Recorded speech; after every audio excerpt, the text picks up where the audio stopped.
hello, where do you need the police?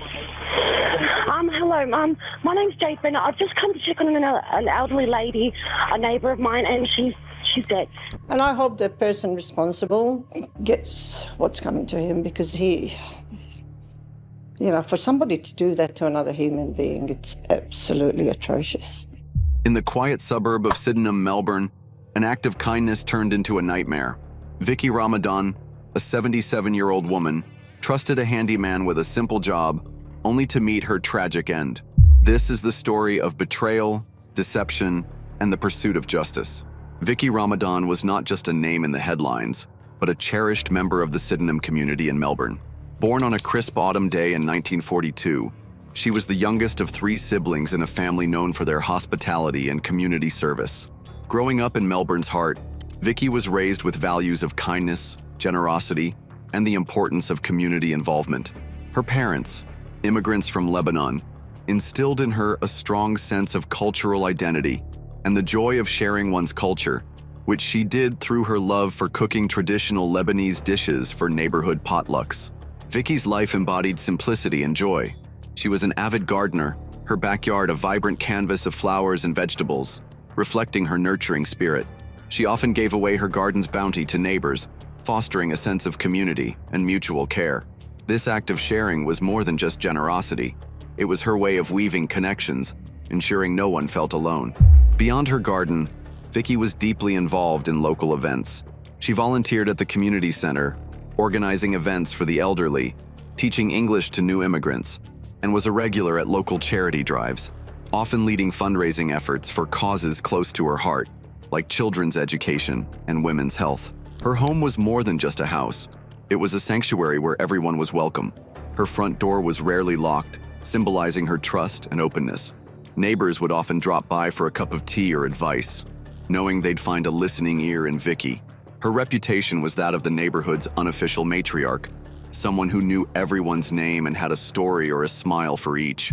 This sense of trust and community spirit was what led her to hire Stuart Paul Anderson when her garden fence needed mending. It was a typical Melbourne autumn day, one where the community's trust in one another was as much a part of the landscape as the gum trees. Vicki's decision to hire Anderson was an act of faith in human kindness, an extension of how she lived her life, open, trusting, and helping where she could. Little did she know, this act of trust would lead to her tragic end, casting a shadow over the community that would never be fully erased. Stuart Paul Anderson's life narrative was a stark contrast to the warmth of Vicki Ramadan's. Born into a family where instability was the norm, Anderson's childhood was characterized by frequent moves, financial struggles, and an absence of consistent role models. His early brushes with the law began in his teenage years, with minor offenses like shoplifting and vandalism, setting a pattern for his life ahead. Despite this, Anderson possessed an undeniable charm, a trait that allowed him to navigate through various communities without drawing too much negative attention. He was known for his odd jobs, the kind of work that didn't require long-term commitments or trust: painting, minor repairs, and yard work. This charm, however, masked a darker side. Anderson had a history of unreliability, often leaving jobs unfinished or taking payment without delivering the service. His life was a patchwork of brief employments and small cons, always one step ahead of those who might question his integrity. In March 2019, Anderson took on the task of repairing Vicki's fence, a job that should have been straightforward. He arrived at her home under the guise of this work, but his intentions were far from honorable.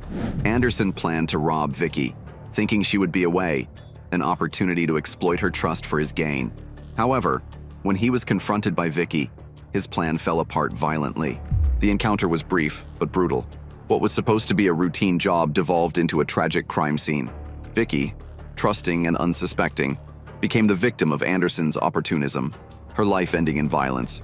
Her home, once a place of safety, desecrated. This act of betrayal not only ended Vicki's life, but also shattered the sense of security in her community, highlighting the thin veneer between trust and treachery. The discovery of Vicki Ramadan's body sent shockwaves through the tranquil streets of Sydenham, Melbourne. She was found by a neighbor who had become concerned after not seeing her for a day, a rare occurrence given Vicki's active community involvement. The neighbor's knock went unanswered, leading to an alarming discovery through a window. Vicki lying motionless in her hallway, surrounded by a pool of blood. The news spread rapidly, with neighbors gathering outside her home, their collective grief palpable, a stark contrast to the usual tranquility of their suburb. The initial assessment by the police suggested a burglary gone awry. The front door had signs of forced entry. Items were scattered as if someone had rifled through them in haste, and several valuables, including jewelry known to Vicki, were conspicuously absent. However, the level of violence used against Vicki suggested a rage or panic, far beyond what one might expect in a simple theft. This brutality hinted at a crime more personal or vengeful, leading investigators to question if there wasn't more to this than a random act of burglary. The crime scene was meticulously processed by forensic teams, turning Vicki's home into a grid of evidence collection. The bloodstains told a story of struggle, of an elderly woman defending her home, only to be overpowered. DNA samples were collected not just from the blood, but from various points around the house, where the intruder might have left traces. Missing from the scene were not just the valuables, but also any immediate clues pointing directly to the perpetrator. However, the meticulous work of the forensic team was about to yield critical evidence. Among the chaos, investigators found several key pieces of evidence that would later prove pivotal: DNA, a hair strand on Vicki's clothing, skin cells under her fingernails, and a bloody handprint on a wall, all indicating physical contact with her attacker. Blood. The blood pattern analysis suggested not just where Vicki was injured, but also the movements of both her and her assailant during the attack. Missing valuables. The absence of specific items like a unique brooch, cash from a known hiding spot, and other personal jewelry pointed to someone with knowledge of Vicki's possessions. The evidence was damning, painting a grim picture that would eventually lead back to one man, Stuart Paul Anderson. Anderson quickly found himself under scrutiny. His interview on A Current Affair, which aired shortly after the murder, was intended to show him as a concerned citizen, worried about the crime in his community. He spoke with an air of innocence, expressing hope that the perpetrator would be caught, all while standing near the scene of his crime. However, his performance was too polished, his concern too rehearsed. For those who knew him or were trained to spot deception, Anderson's act was transparent. The detectives, led by seasoned investigators, pursued Anderson with diligence. They retraced his steps from the day of the crime, interviewed neighbors who had seen him around Vicki's house, and cross-referenced his known movements with the timeline of the murder. His alibi was shaky, his stories inconsistent. Each lie he told, each alibi he attempted to establish, was another breadcrumb leading back to him. The breakthrough in the case came with forensic evidence. Anderson's DNA was matched to the samples collected at the crime scene. His hair was found under Vicki's nails, suggesting she had fought back, and the bloody handprint on the wall matched his palm print. This scientific evidence, alongside the circumstantial evidence of his presence and his suspicious behavior post-crime, left little room for doubt. The facade Anderson had carefully constructed began to crumble under the weight of forensic science. His claims of innocence were now overshadowed by undeniable proof of his presence at the scene of the crime. The detectives had their man, but proving it in a court of law would require navigating through Anderson's web of deceit, his legal challenges, and the emotional strain on Vicki's community seeking justice. This part of the story wasn't just about the evidence, but about how a community, rocked by violence, clung to hope for justice. It was about how science and detective work could bring light to the darkest of human actions, all while underscoring the tragedy of a life lost to senseless violence. The initial trial for Stuart Paul Anderson was set against a backdrop of community grief and a public eager for justice. The courtroom was packed, not just with media, but with members of Sydenham who knew Vicki Ramadan, seeking to witness justice for a woman they considered their own. The prosecution laid out their case with meticulous detail: the forced entry, the violence of the act, the stolen goods, and the damning DNA evidence linking Anderson directly to the crime scene. However, the defense painted a different picture, one where Anderson was just a handyman at the wrong place at the wrong time, a victim of circumstance rather than a perpetrator. They argued contamination of evidence, reasonable doubt over the DNA due to Anderson's recent presence in the home for repairs, and questioned the reliability of witnesses who might have seen him near Vicki's house. After days of testimony, the jury went into deliberation. The wait was agonizing. When they returned, the verdict was not what anyone expected: a hung jury. Unable to reach a unanimous decision, the jury was split, with some believing in Anderson's guilt while others harbored doubts. This outcome was a heavy blow to Vicki's family and the community, leaving the quest for justice in a painful limbo. The frustration was palpable, as was the fear that Anderson might never face the consequences of his actions. Following the first trial, there was a period of regrouping for the prosecution, determined not to let this miscarriage of justice stand. The second trial was set, with hopes high that the lessons from the first would lead to a conviction. New evidence was introduced, including more detailed forensic analysis, but the trial faced an unexpected setback. A key witness, a neighbor who had seen Anderson in the vicinity of Vicki's home on the day of the murder, suddenly became unavailable. The reasons were murky. Some speculated intimidation, while others believed personal issues had arisen. Regardless, without this testimony, the prosecution's case weakened significantly. The defense seized on this, arguing that the absence of this witness cast doubt on the entire narrative of the prosecution. The judge, recognizing the impact of this missing testimony, had no choice but to abort the trial. This legal setback was not just a delay, it was another slice through the heart of those who had known Vicki, prolonging their agony and the shadow over their community. Each trial seemed to stretch the definition of justice, making the path to closure feel ever more elusive. The third trial was the culmination of a long, torturous journey through the legal system. By this point, the case had garnered significant public attention, not just for the crime itself, but for the repeated failures to achieve a conviction. The prosecution, now seasoned by their previous battles, came prepared with a strategy that left little room for doubt. This time, the focus was not just on the forensic evidence, but on Anderson's own words. Clips from his interview on A Current Affair were played in court, where Anderson had feigned concern and innocence. His composure, once seen as merely suspicious, was now dissected by expert witnesses in body language and psychology, painting a picture of deception. Testimonies from neighbors were bolstered by new witness statements, confirming Anderson's presence and his behavior in the days leading up to and following the murder. Every detail was laid bare: his movements, his lies, the inconsistencies in his story. The forensic evidence, particularly the DNA matches, was presented with renewed vigor, explaining in layman's terms how these matches were beyond reasonable doubt. The courtroom was tense, the air thick with years of sorrow and anticipation. This trial wasn't just about proving Anderson's guilt. It was about restoring some semblance of justice for Vicki, for her family, for a community that had lived with this shadow for too long. When the jury returned, the atmosphere was charged. The foreperson announced a unanimous guilty verdict. Silence fell over the courtroom, a mix of relief and profound sadness. For Vicki's family, this was a moment of closure amidst their grief, a vindication of their loved one's memory. The weight of justice was finally served, not just on legal grounds, but in the hearts of those who had watched this saga unfold. This verdict marked the end of a long, arduous journey through the legal system, highlighting not only the challenges of proving guilt beyond a reasonable doubt, but also the resilience of a community and the enduring quest for justice in the face of repeated setbacks.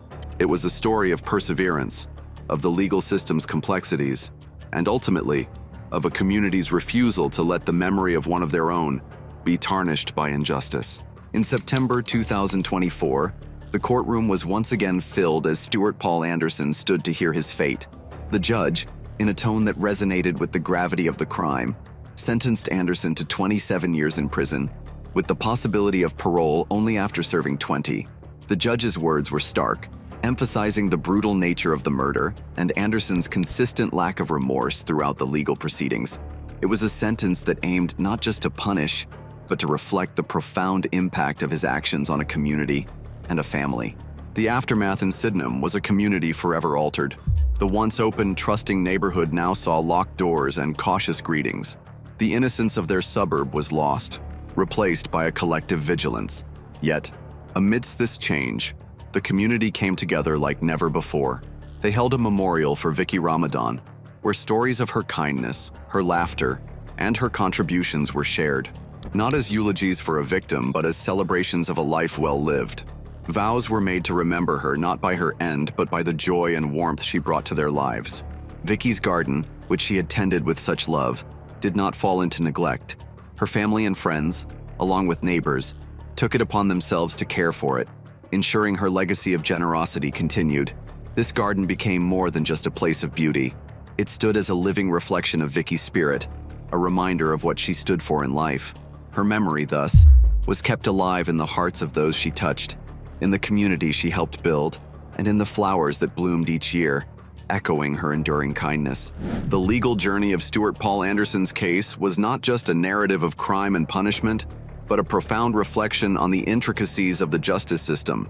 It underscored the pivotal role of forensic science in uncovering the truth, where DNA evidence became the silent witness to a crime that words alone couldn't fully capture.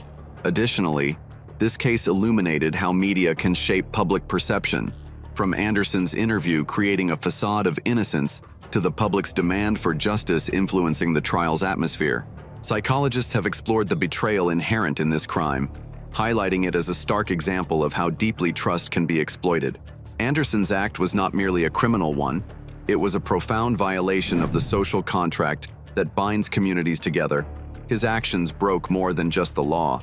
They shattered the assumption of safety and decency that we all hold dear, illustrating how effortlessly one can descend into malevolence when such trust is weaponized. This story compels us to reflect on the delicate balance between trust and vigilance. It asks us to consider the safety we often take for granted within our homes and the communities we build. How do we navigate this new reality where trust, once given freely, now comes with caution? The narrative of Vicki Ramadan and Stuart Paul Anderson is a reminder of our dual capacity for good and evil. It challenges us to think about how we protect ourselves without losing the humanity that makes our communities worth living in. How do we maintain our openness and kindness while being aware of the darkness that might lurk beneath the surface?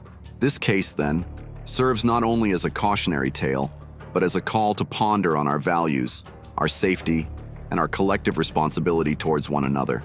From trust to tragedy to justice, the saga of Vicki Ramadan and Stuart Paul Anderson serves as a stark reminder of the darkness that can lurk behind even the most friendly facade. It's a narrative that teaches us vigilance, underscores the strength and unity of community, and showcases the relentless pursuit of justice, even in the face of repeated setbacks. This story isn't just about a crime, it's about the human condition, our capacity for both profound kindness and deep betrayal. We share this story not to instill fear, but to foster awareness. It's a call to action to honor Vicki's memory by learning from the tragedy that befell her, by understanding the signs of deceit, by fostering a community that looks out for one another. We ensure that no one else becomes a victim to such a heinous betrayal. Let Vicki's story be a beacon for change, for better safeguards, and for the kind of community vigilance that balances trust with prudence. Vicki Ramadan will be remembered not for how her life ended, but for how she lived it, with warmth, generosity, and a spirit that enriched those around her.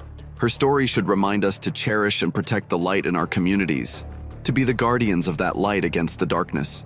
May we all take this lesson to heart, ensuring that kindness and vigilance coexist, creating a world where stories like Vicki's are remembered for the love they inspired, not the sorrow they caused.